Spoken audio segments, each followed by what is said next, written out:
Hey folks, it's us, podcasting wonderkins John Bishop and Lucas Southworth. Although this is a podcast about cars, it is not age appropriate for the target demographic of these films, as we usually end up talking about the reproductive organs of Lightning McQueen. Alright, now let's take a look under the hood.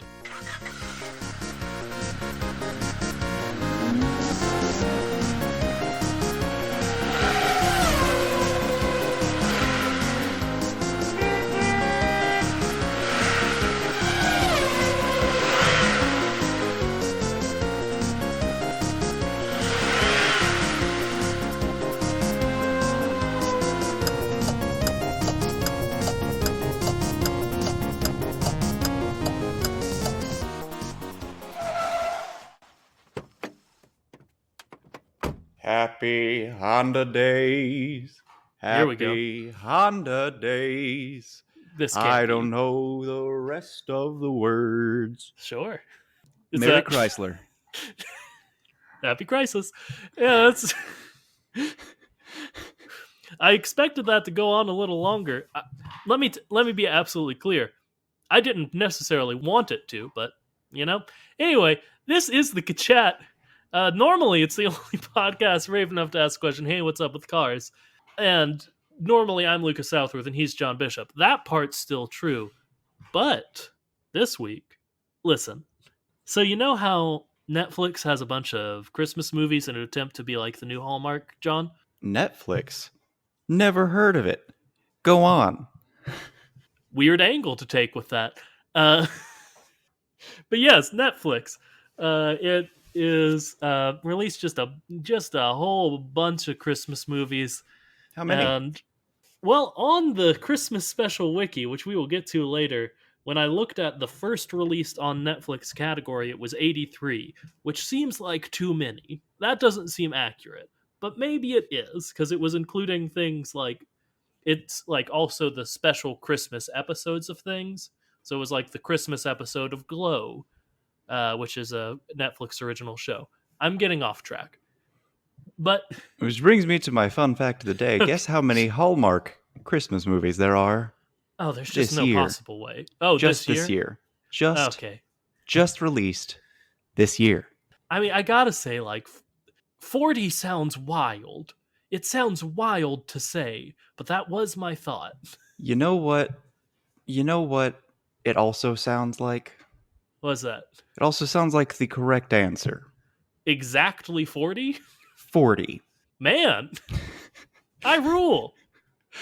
All right. So refinery29.com has a little article about how there are 40 new holiday movies on Hallmark and only 12 plots. John, that does sound just about right. This one is Hallmark movies about rediscovering a passion for music. Okay, sure, that checks out. Movies about a royal Christmas. Now, that's a very popular one, as we will come to discuss in this episode. Not just on Hallmark. I've got an interesting phrase here for you. Holiday time travel. No, I don't think we got any Netflix on. No, there is one. Never mind. Yeah, there is one Netflix we will talk about. I was about to say, is there no Scrooge remake? All right. Not that we'll be discussing, but there is some time travel in one of them. Hallmark movies about opposites attracting. I mean, of course. A single parent finding love. Again, at Christmas. Of course. About heading home for the holidays. Let's see. Yep, there's at least one or two of those. A childhood sweetheart. Yeah, defo. Traveling out of town. I mean, yeah. Falling for a handsome, local, usually fireman. Don't know that any of them are firemen, but I haven't seen one, so I'm gonna... I will admit right now, one of these movies we're going to talk about I have not seen. That's okay. Don't worry. All right, I want to see if you can guess this one. I'm going to give you two very important words. Sure. Evil and threatening. Evil twin? This is a Hallmark evil movie. Stepmother. What's evil around the holidays? I mean, what's evil around the holidays? Scrooge, Grinch. What does Scrooge represent? Money. Capitalism. All right, you're getting close. And now what would capitalism threaten? Christmas. Okay, but in a more worldly sense. It will threaten, I mean, the lives of lots of people. You shouldn't have set me off on this. Just tell me the answer. All right, number 10, Hallmark movies about evil corporations threatening small businesses. Yep, that's the one. Hallmark movies about Christmas weddings. No, of course, yeah. And of course, number 12, Hallmark movies about journalism, but during Christmas. John, I can honestly say, I think all of those are also represented. And here's the crazy thing, we're going to talk about 9 movies. All 12 of those are, in fact, represented in those 9 movies. So, if you had to describe Netflix's approach, would you say it's a bit of a chop and screw? They're not dissimilar to the Hallmark ones. I will say we are talking about 9 very specific movies for a specific reason. There are lots of Christmas movies on Netflix. Claus is one. The animated special was very good. Christmas Chronicles with famously hot Kurt Russell as Santa. Now, Claus, do you mean Klaus? Klaus, I apologize. The one with the amazing animation shading? Yes, it's very good. There's a new one called Jingle Jangle, which is a musical about a magic inventor and is also the name of a drug on Riverdale. But we're not going to be talking about any of those because I was thinking about what we should do for our Christmas episode this week. And I thought about how last year, Christina, who we also shouted out last week, so you're riding high, Christina, sent us something about how Lightning McQueen and his journey through cars is very similar to the basic setup of a Hallmark Christmas movie. So I was just like, we talked about that. Like, let's maybe look at some more like Netflix ones. Liz has been watching a lot of them. She really likes them. And I discovered that exactly 9 of these movies are interconnected. Oh boy. There is, in fact, a Netflix Christmas cinematic universe, which I've got to imagine is the title of this episode. And Please tell me the uniting factor is sexy Kurt Russell. no, unfortunately, the Christmas Chronicles is not a part of the Netflix cinematic Christmas universe. How dare you? I'm sorry, bud. I will go ahead and say the 9 movies that are a part of the Netflix cinematic Christmas universe. I probably have switched cinematic and Christmas a couple times here, but that's okay. They are, of course, The Christmas Prince Royal Wedding, Christmas Prince Royal Baby, The Princess Switch, The Princess Switch Switched Again, The Holiday Calendar, The Night Before Christmas, and that is with a K, John. So important that that's with a K.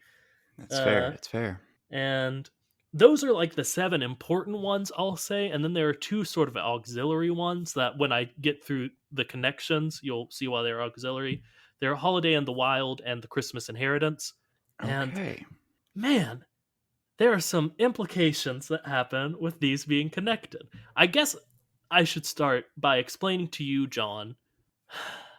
I will try to explain just a super summarized, like maybe sentence or 2 plot of each of these and how they connect to some other ones. Let's make does this that a game sound good? first. Okay, sure. You tell me the name, and I'll tell you the plot. That's so much better. Thank you, John. So, there is, of course, the Christmas Prince series. We're going to lump that all together. That is the Christmas Prince Royal Wedding, and Christmas Prince Royal Baby. Okay, Christmas Prince is about a prince who needs to get married by Christmas for some reason, and he's secretly super charming and bad at his job. And the lady is here you go. probably very not royal Yeah, okay. and probably very good at her job. Okay, so here's the deal. I'm gonna just try to sum it up best I can. There's the king of a fake country of Aldovia has just died, and it's going to his son, who is like a famous party boy. This one like junior journalist gets sent to investigate it, and pretends to be a tutor for his little sister to get the scoop on him and the coronation and whatnot. and in the process, of course, falls in love with him and solves like a crisis of like royal secession because the prince is actually adopted, but like the king actually changed the law right before he died. It's a whole thing. Would the prince being adopted be a thing? Would that be an issue?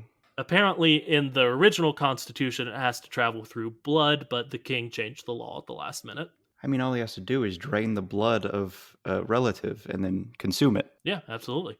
Uh, but then the royal wedding is they get married, and what's her name? I'm not going to remember any of these characters' names. I'm going to throw that out right now. I think the woman is Rose McIver. It is Rose McIver. Rose McIver is the actress who plays Princess Emily. That's not right. I have no idea. But she is they're cramping her style basically in the royal wedding. Also, there's a lot of economic problems going on in Aldovia that she also solves in the royal wedding. Good to hear. Yeah, and then the royal baby, they're already married, they're pregnant, and there's a treaty they have to sign with another country by midnight or their baby's cursed. Oops. And everyone's like, the curse probably isn't real, but I'm going to get into how the curse. One second, Liz popped in to tell me that the princess in The Christmas Prince is named Amber, the main character, Rose McIver.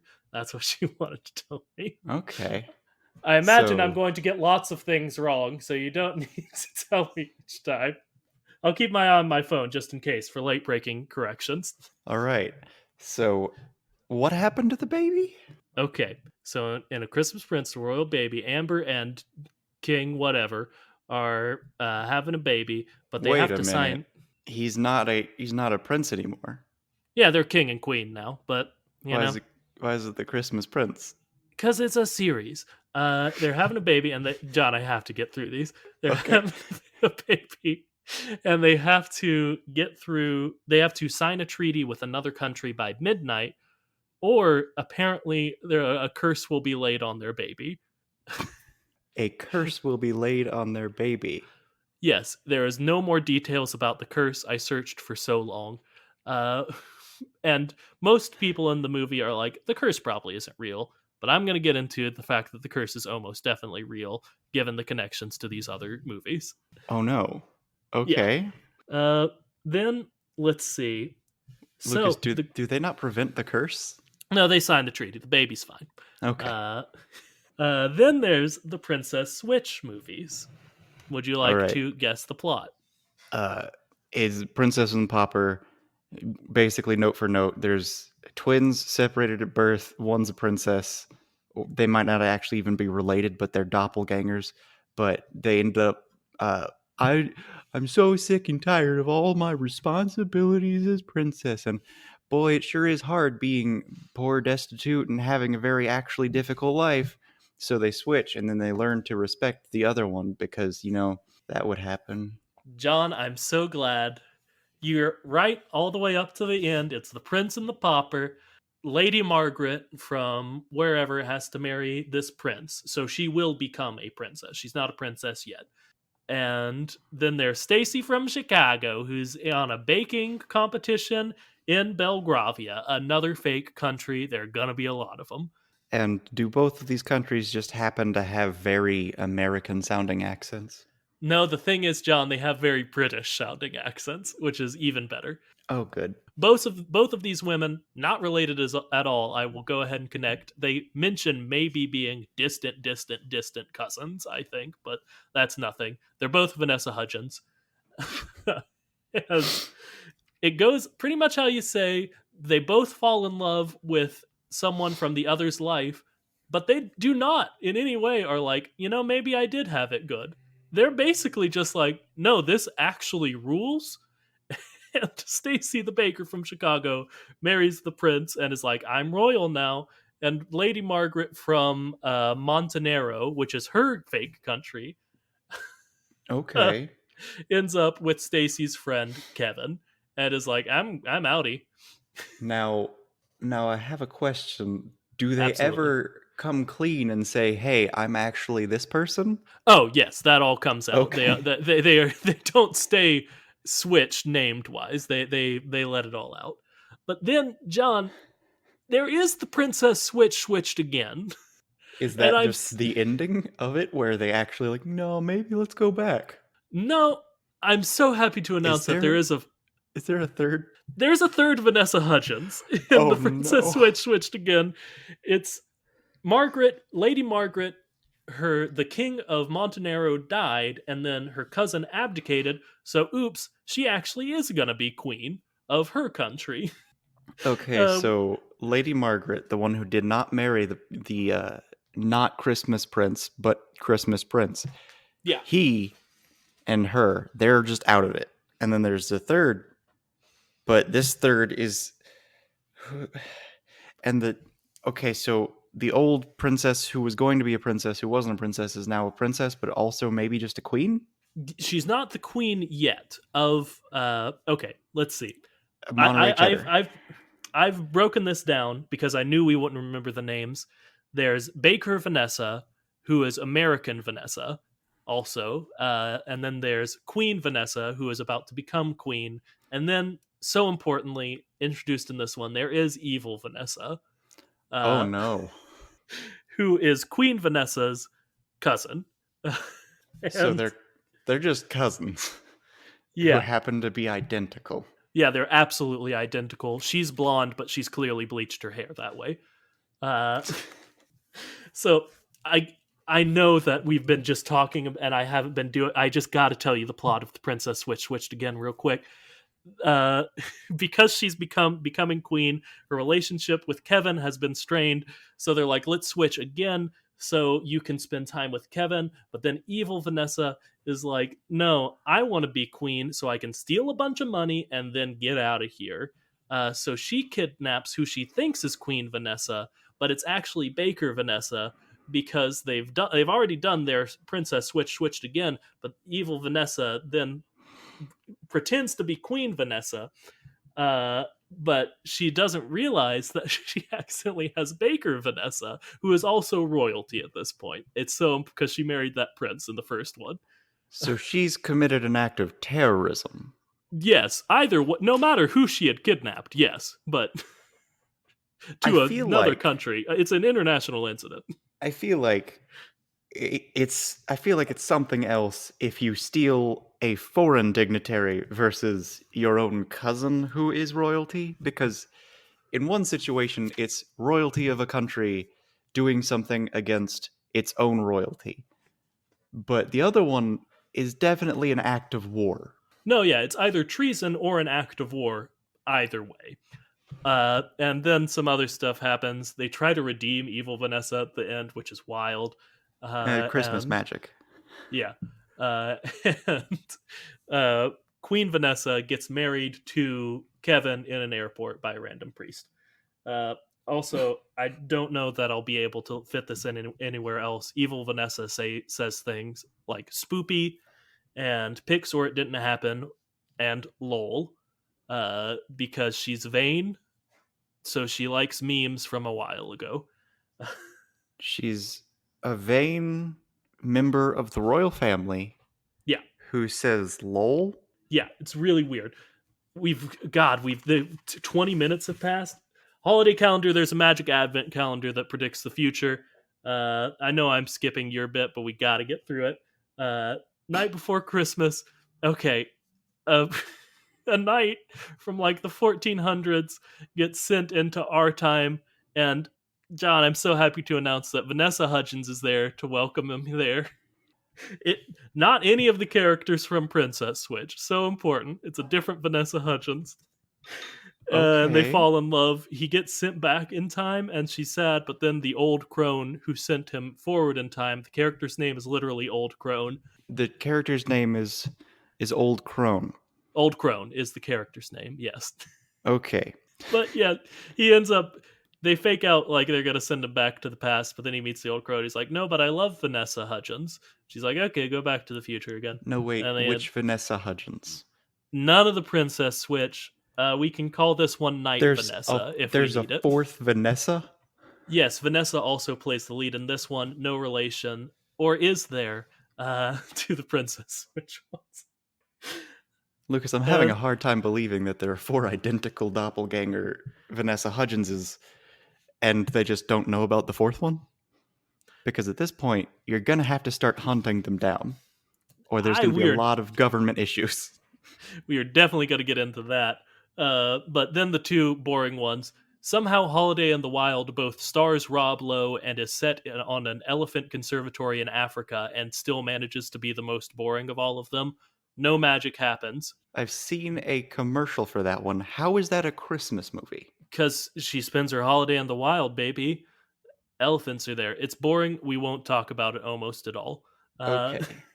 Then there's the Christmas Inheritance, which is just, again, I don't think any magic happens in it, so we're not going to talk about it much. And it's also connected sort of poorly. So it's your basic rich girl goes to small town, meets local, falls in love, etc.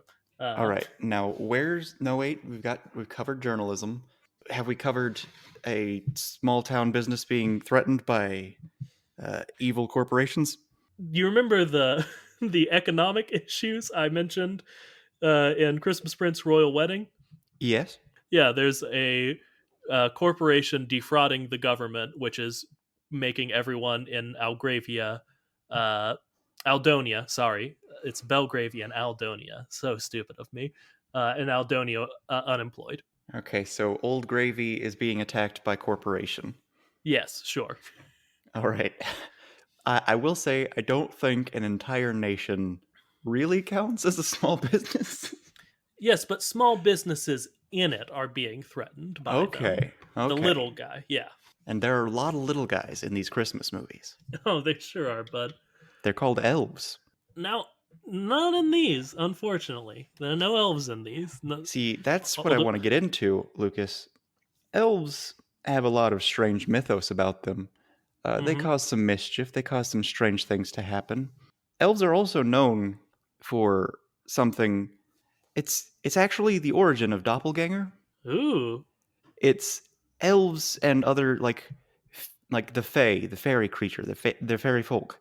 They used to kidnap children and replace them with doppelgangers. Okay. And what this is it's a fairy child or some sort of magically enchanted piece of wood or something. And what I'm saying is, I think these 4 Vanessa Hudgenses are replaced children who are all replaced by the same elf or fairy who, in this universe, are all actually quadruplets, identical quadruplets, which can only happen because of fairy magic. And just so happen to be in these strange, wacky, crazy situations because they are children of the Fae folk. Now, that is almost exactly where I was going to go with that. But if you... Listen, I need to prove really quick that all of these occur in the same universe, if you don't mind. Well, there are 4 Vanessa Hudgenses, so go for it. Yeah, that's why it's so important. And 3 of them are in the same movie, so that's easy. But anyway, so... in The Princess Switch, they watch A Christmas Prince on Netflix. You think, oh, well, that's just a story within a story. Don't even worry about it. We'll get there. Also, in The Night Before Christmas, the parents were mentioned to have gone to Aldovia, and they bring back a souvenir, which is an important prop in the Christmas Prince. So, A Christmas Prince, Aldovia exists, and the story exists in A Night Before Christmas. So both confirmed and confirmed to not be. Yes, but then in The Princess Switch switched again, all of the main characters from A Christmas Prince, being Queen Amber, her husband whose name I don't remember, and their baby, show up at the coronation of Queen Margaret. So they both watched it on Netflix as a movie in the first one, but then also the characters were confirmed to be real in the second one. So that, to me, says A Christmas Prince is a documentary. In that universe, A Christmas Prince is just a true retelling of actual events in the world. That also happens to be on Netflix, and in the exact form that it is in our universe. Yes, so importantly. But also in Christmas Prince Royal Baby, they mention there's a map. They show a map, and Belgravia, which is the country from the Princess Switch, is on it. So there, it goes both ways. They exist, and the holiday calendar is kind of interesting because Now, Christmas Prince. the holiday calendar, what's that one about? There's a magic advent calendar, and every day it gives her a toy, and it predicts the future. The toy predicts the future? Yeah, she gets like a pair of ice skates, and she like goes, but she doesn't know she got it. Importantly, and she goes and take pictures of them ice skating. She gets a candy cane toy and gets crushed by candy canes at work. Stuff like that. She dies? Not she doesn't get crushed to death. It hurts her hand. Uh, Oh, um, yeah, what is the amount of candy canes that can injure your hand but not you? it's like she works at like a Santa photograph place, and it's like a giant prop candy cane. And it Uh, lands specifically on her hand? it lands on her, but like it's probably hollow. It's just it's probably more to do with the way she fell, if I had to guess. Okay, so Yeah, it wasn't the candy cane, but it was the fall? yeah, caused by the candy cane. Okay. But in the holiday calendar, A Christmas Prince is also on the television.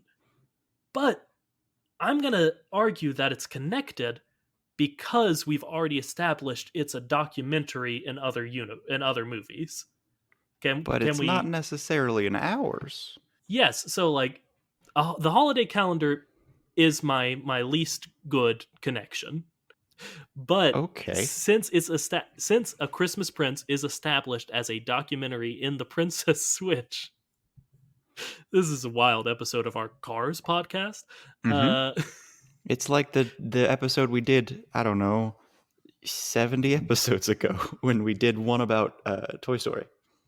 oh, and it also follows the tradition of me just freaking out about High School Musical, the series, and Teen Beach Movie, and just forcing us to talk about those instead of Cars for a while. So there's All right. precedent. Now connect these movies to Rob Lowe. Rob Lowe, Holiday in the Wild, I'm going to argue is just a movie because it is on TV in the night before Christmas. And Christmas Inheritance You missed is. Mare I'm sorry? in the No, Nightmare night. Before Christmas? No, that's the one where the night comes from the past, John. I need you to keep up it's so they're bad. they're nightmares. You know, the flaming horse? No, I get the joke. Nightmare John. the nightmare horse? Yes, you're. There's an easy joke you could have done about the Nightmare Before Christmas, but you went for the Magic the Gathering card, and that's what I gotta respect about you, John. But then A Christmas Inheritance is just on TV in both the holiday calendar and the Princess Switch. So I'm going to argue Christmas Inheritance and Holiday in the Wild are just movies in this universe, but all the others occur in the same universe. Or Sure. since we have evidence of it being on TV makes it documentary Mm-hmm. of real life events, perhaps everything's real. Yeah, I will say that's perfectly fine with me, but there are no like more Vanessa Hudgenses or magic in either of those, so I'm fine with them being pretty much whatever, honestly. But what I'm saying is, these movies also are in our world. So every time we watch them, it brings our realities closer together. Now that's fair, and I'm Through so sorry Christmas that I've magic, we delayed. are creating this real world. That's fair enough, Johnny. I'm so sorry I've delayed theorizing this long. I just had to establish these are the movies, these are how they're connected. Yes, Christmas magic does exist in multiple forms in these movies. Okay. Yeah. Okay. Okay. So magic, Christmas.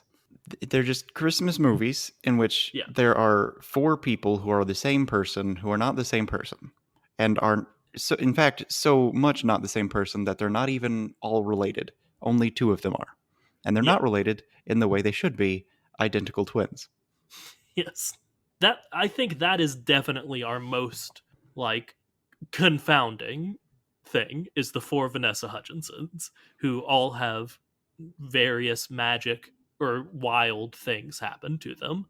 I think the fact, basically what you were saying, I think that there are probably more Vanessa Hudgenses in this world, and just they are pre-inclined to have mystical Christmas related things happen to them.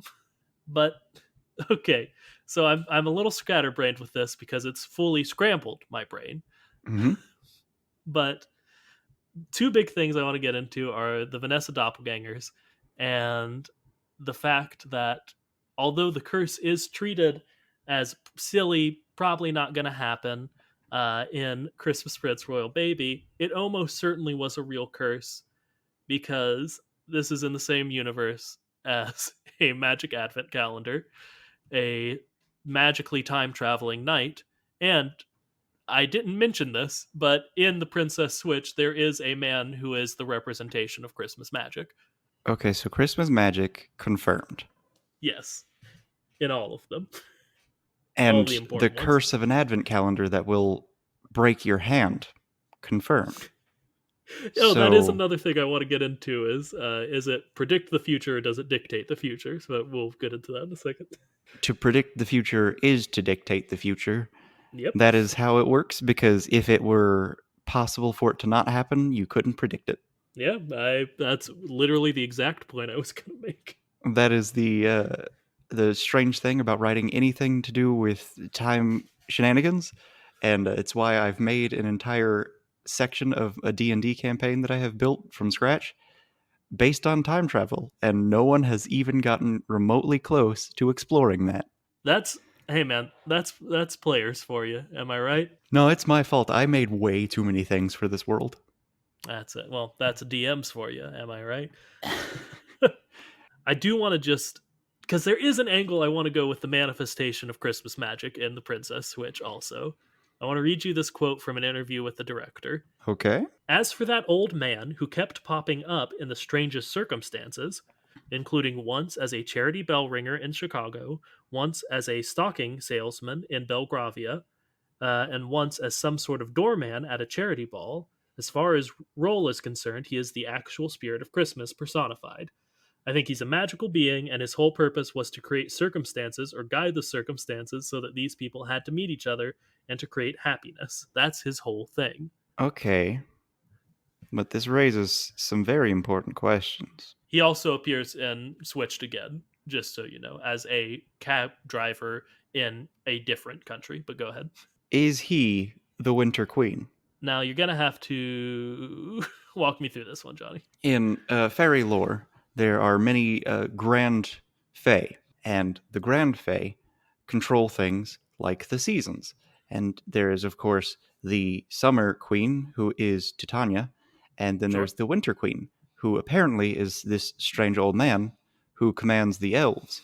Now, you say he's Christmas magic. You do not say he's Santa Claus, which means that if he controls elves that are stealing children and replacing them so that he can make Christmas shenanigans with switched, oops, all Vanessa, Yeah. then he would be the Winter Queen. Now, why would I Okay. say Winter Queen instead of the Winter King? Sure. That is, of course, because the Winter King is Santa Claus. Yeah. Now, is the Winter Queen necessarily married to the Winter King? Of course not. Yeah. Because fairy Titania and stuff. Oberon, they switch from being married to not being married a lot of the time because Famously. shenanigans. Yeah. So what I'm thinking is, this guy is the mischievous side of Christmas. Okay. This Winter Queen is the part of Santa that isn't as jolly, which of course does mean this old man, who is the Winter Queen, is also the Krampus. Linking in another movie that is in fact not a Netflix original. If we feel so led. Yeah, that's really good. I like that it connects your sort of elf fairy world connection. Yeah, man. You said some wild stuff, but I was behind all of it. Yeah. I feel bad because I also want to say mine, but I do need to recognize how good yours was. That was very good, and you've expanded it to the point that I don't know that I need to expand it anymore. Thank you. Now let's go for yours and start from wherever you think is best to start off. Now, I think this guy was seen in Chicago, twice in Belgravia, and once in Montenegro. And so there are either he is a magical being who just teleports around to all these places, guiding events, or we got multiple doppelgangers on our side. Who says this is all the same guy? What if, much like Vanessa Hudgens, this is 4 different people who are all played by the same man, and maybe he was the previous, maybe they were the previous chosen 4, and it's 4 different people, so importantly in my theory, maybe they are guiding the new chosen to their Christmas fate. All right. My theory, on top of that theory, would be that they are, in fact, 3 different people. Okay. And those 3 are training the new winter magic. And the new winter magic is, of course, 4 people. Because you need more winter magic because there are more and more people every year. No, that's true. And I will say 2 of them were in the same country. So maybe those 2 are the same guy. All right. So, who knows? It's one of those things where, of course, these weird magical doppelgangers that are being replaced by elves when they were young, they're just training up the new winter court. Yeah, and they've established them in places of power. At least 2, they're the leader or future spouse of the leader of 2 countries. Oh boy, Lucas. Yeah. We've got a connection that I didn't necessarily want to bring up. So the Dresden Files is a book series about a wizard named Harry Dresden. Sure. Who, okay, spoiler alert, if you're reading the Dresden Files, do not listen to what I'm about to say, which is going to be the next 30 seconds. He, of course, becomes the Winter Knight, a servant of the Winter Queen, who eventually is supposed to gain winter powers so that he can become a more powerful person who can dole out the justice of winter and to complete the tasks that winter needs. And we already have a movie about a Christmas night. Yeah, and Johnny, I gotta point, he is connected to one of the Vanessas. It's not even not one of the Vanessas. So, since there are 4 Vanessas, and they all have their own various love interests, except for the one who's evil. Yeah. What I'm saying is, maybe, just maybe, the essence of winter, when all 4 of them unite and become the one Christmas, they're going to need these men for their power and not for the love. That is why one of them is marrying a royal and one of them is marrying a knight. Yeah, and one of them already is royal. Yeah, that's... Mm-hmm. And, maybe they just... It's like how every good, connection of power, you've got, the face, but maybe evil Vanessa is the one who gets things done. Maybe evil Vanessa contains the power of the frigid cold, which is why her hair is white. Yeah, John. Oh, man. She does dye it back so she could pretend to be one of the other ones. And they do try to redeem her at the end of this movie, which is wild because she tried to commit either treason or an act of war, and she was like, "Oh, but my parents never loved me much. Oh, dear cousin." She calls her cousin Maggie Moo. "Oh, dear Maggie Moo," which is wild because she's about to become the queen of her country. My dearest Maggie Moo, I was treated so coldly by my parents, which is why I have a frozen heart. Yeah, honestly, that's pretty... give me 1 second. I think someone just knocked on our door. I'll be right back. Cool, I am back. It was a present for my mom. Okay. What were we talking about? Sorry. So you gave me way too much time. You gave me way too much time, Lucas. Sure. What happened? In the film Rise of the Guardians. Okay, yeah, here we go. You're introduced to holiday magic, and Jack Frost is a man who died and gained the power of ice. And there is, of course, the other few creatures of this magic. There is Santa Claus. Then there's Easter Bunny, Sandman, Tooth Fairy. How many is that? It's 5. It's 5, John. All right, and they all have various different abilities and whatnot. That's 5. How many do we have? We have 4? We got 4 Vanessas right now. Now, what if I were to point out that we know of another ice-powered queen from Elsa. distant past? That is Elsa. Elsa is, in fact, a Disney property.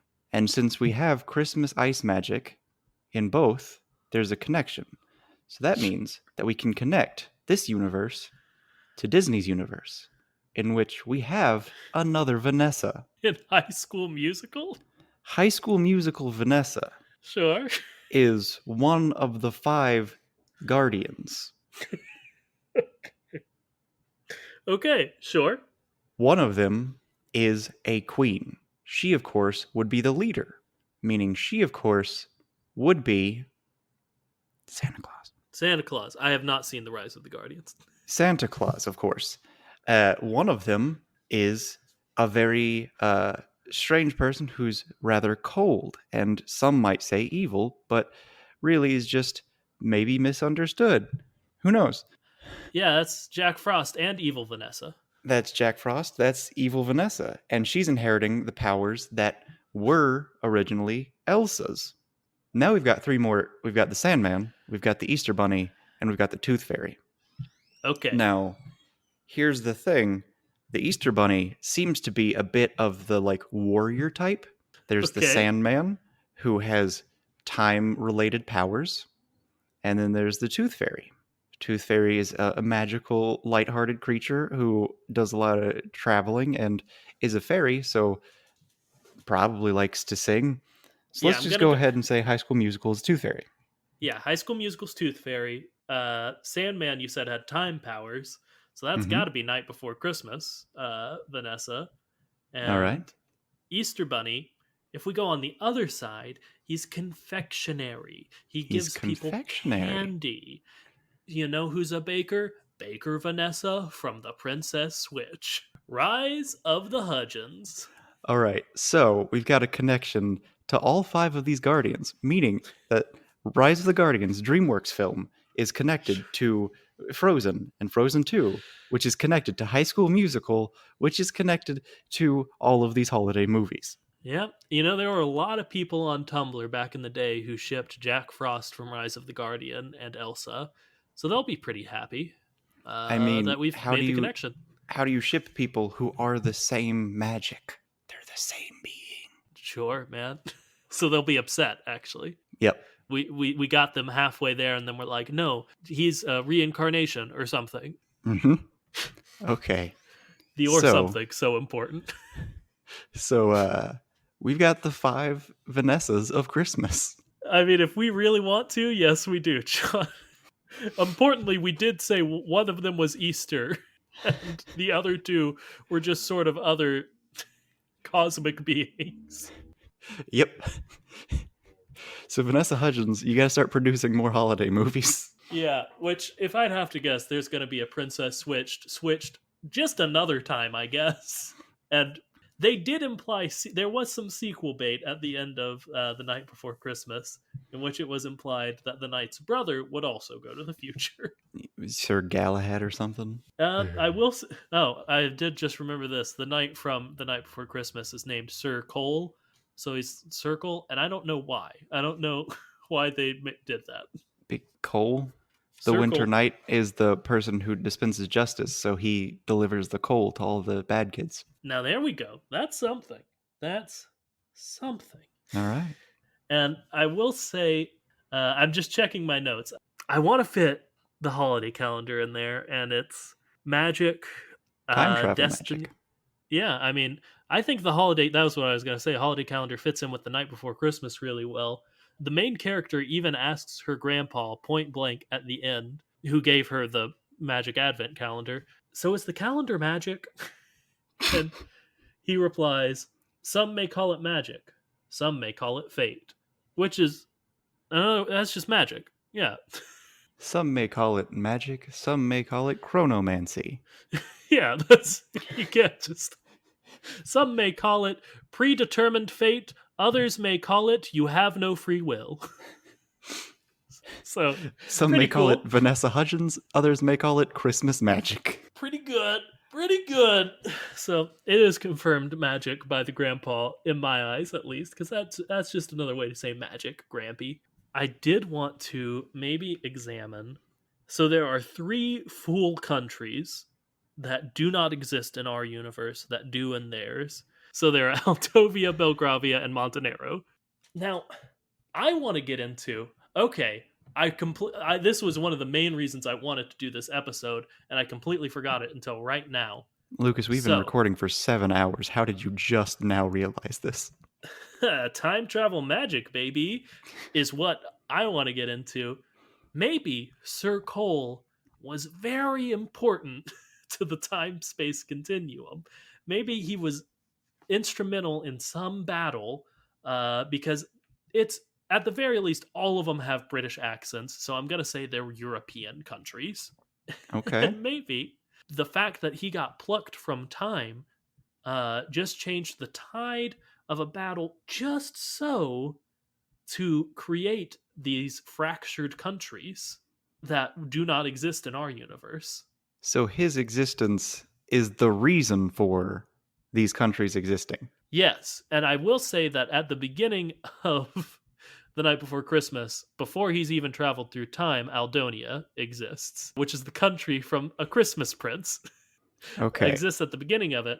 But if we go on the model of the holiday calendar, predetermined events have always happened. You always traveled through time, you know? Mm-hmm. And it has always been this way, at least maybe for Night Vanessa. Gosh, this is the most confusing. We talk about Disney Pixar's Cars for our podcast, and this is the most confusing conversation I've ever had. Okay, here it is. Here we go.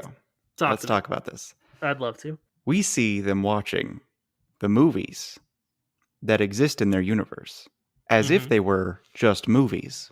Then you introduce time travel, and this time travel warps reality at the same time, which turns the movies into a shared universe.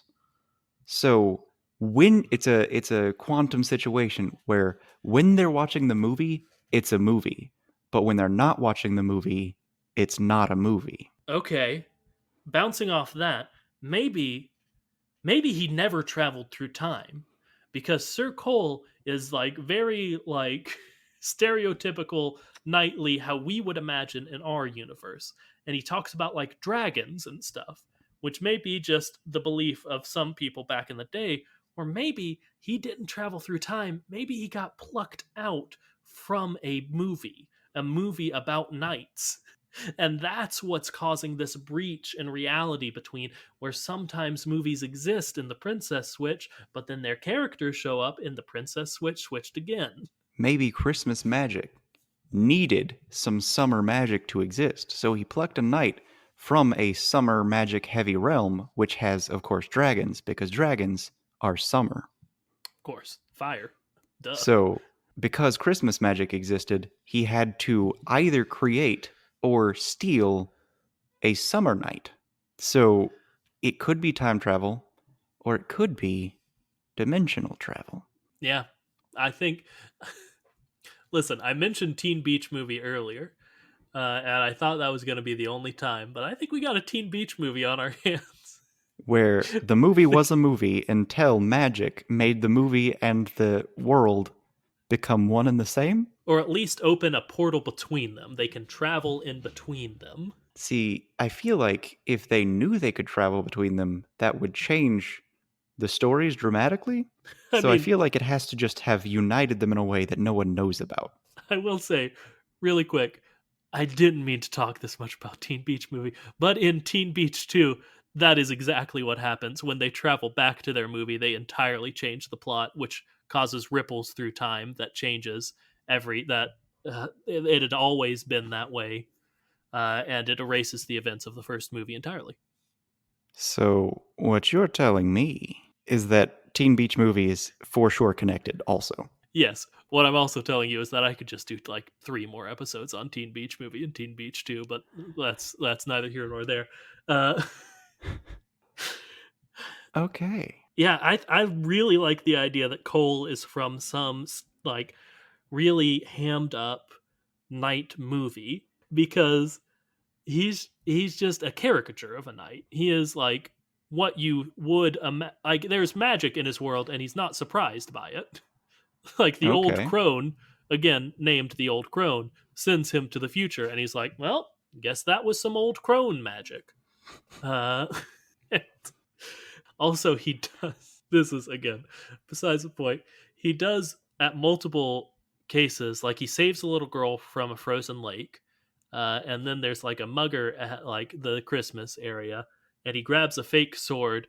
I don't know whether it was a fake sword at the Christmas land to begin with, and tackles the mugger and threatens to cut his hands off.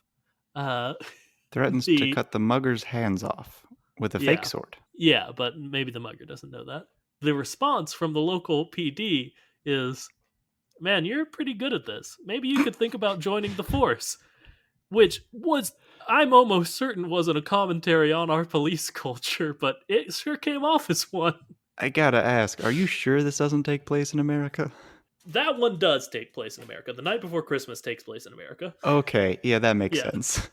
Yeah. Police praising a man for nearly chopping someone's hands off because they committed a petty theft. Yeah, that makes sense. Okay. Okay. The old crone does tell Sir Cole that this is his quest. She's not just doing it to be like, I'm an old crone and I do what I want. She's like, he goes seeking a quest, and she's like, I'll give you a quest. It's in the future to fall in love with Vanessa Hudgens. So she's his lady in the lake? Yeah, I guess. And I think she could easily link in to the Spirit of Christmas from the Princess Switch. What did you keep calling him? The Winter Queen, if you will. Maybe she's the original Winter Queen, or the same one. She could be. Famously, Fae like changing their appearance. So, yeah, good chance that this old crone named Old Crone might yes, just straight up subtle be also Christmas magic. And, okay, I've got it. And the holiday calendar, the Magic Advent calendar, was the main character's grandmother's. It was said that she was told about it by her grandpa, who was like, yeah, she got it in France, in Europe, where Princess Switch, Christmas Prince, and Sir Cole's original home, because he also has a British accent, all are. Also, there weren't knights in America, so it makes sense. Now, I So, will say this. yeah. The accent did spread far and wide due to an unfortunate thing called colonization. No, yeah, 100%. So, like, these places could be in like South Africa. That's fair. I think just based on the map they show, they're all European countries. Okay, that's good. Yeah. And so I'm thinking the holiday calendar, which is described as an antique, was created by the same Winter Queen, the same Spirit of Christmas magic, who showed up and sent Sir Cole to the future and was three old men, and Princess Switch, and Princess Switch switched again, and maybe laid a curse on a treaty for the Christmas Prince royal baby. If we can link that in there too. Okay, now let's talk about this. There's a lot of good and there's a little bit of bad. What else, like, because magic, it has to be balanced. What terrible, terrible things are happening to people due to Christmas magic? There's the baby curse. Yeah, the curse on the baby is pretty. But then the baby pretty curse important. didn't happen, so there's that. Yeah, but the fact that you would lay a curse on someone's firstborn if a treaty doesn't get signed is not nothing. True. Like, in of itself, it's not good magic. True, but at the same comes to time, pass. that's not a balancing effect if the evil thing didn't happen to the baby. What evil things do happen in this world? I mean, first thought, again, there's evil Vanessa. There's Cole and stockings. Although Santa... No, wait. Give me 1 second. Liz, doesn't the little girl in The Night Before Christmas just magically get a puppy somehow? Yeah, it's not clear how the puppy gets there. Okay, yeah, there's a little girl in The Night Before Christmas who wants a puppy the whole time. And at the end, her parents, she gets a puppy on Christmas, and her parents are like, "Did you get her this? No, did you get her this? Vanessa, did you get her this?" And no one knows how the puppy got there. So Santa does exist, which means Krampus does exist. Okay. Well, I was going to say that as we were talking about, perhaps the night, his existence is why these nations that don't exist exist. Yeah, Which no, yeah, I think I was going to say something along the lines of perhaps the night is going to be the evil magic. okay. We know he has it in him because when he says, "Or I'll cut off your hands," he meant it. Yeah, he did. What if this movie is just the positive part before he starts cutting off people's hands? I mean, again, I think it's pretty heavily implied that he joins the local PD afterwards. And most of his training is not with firearms, but in fact with a sword. Yeah, so I'm not too jazzed about that. Quite frankly.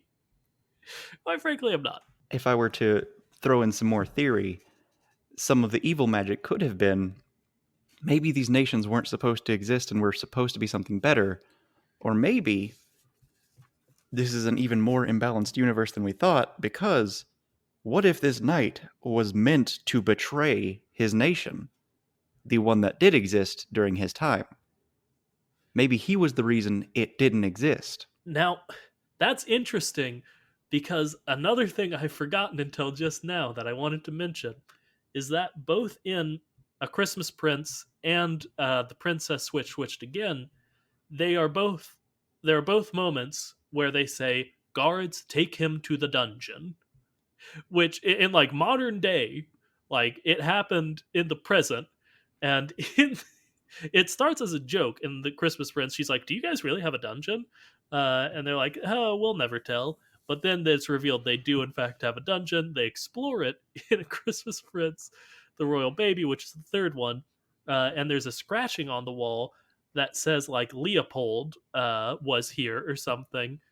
It's something that kind of implies Leopold died in the dungeon. Okay.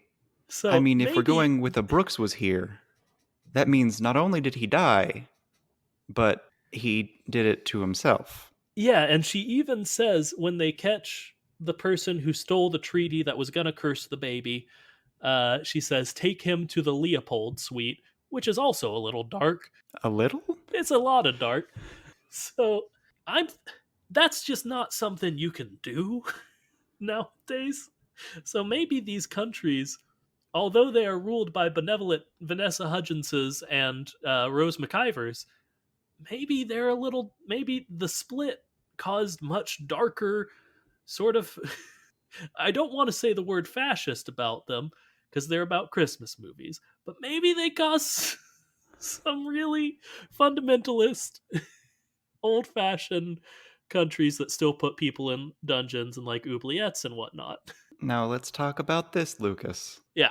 Has anyone checked in on France? She got the calendar from France, which implies France exists, but maybe it's like a much smaller France, and these other three countries take up land that was once France, or should have been France. What I'm concerned with is that if these places still have dungeons that they're still able and allowed and using, do we think that they're still beheading people in France? Probably. Yes. Yes. We found the evil. We found the dark side of the Christmas magic. Yeah. And, you know, For I every think that- mysterious puppy that comes out of nowhere, another person is beheaded. or sent to be forgotten in an oubliette or something. So that's pretty bad. Yep. If you don't know, an oubliette is like the dungeon in the dungeon. It's the worst dungeon. Oh, so it's solitary confinement in a dungeon. Yeah, but it's like basically a hole in the ground that they put people in and then never check on ever again. I mean, that's... Yeah, no, it's yep. solitary confinement, but Yep.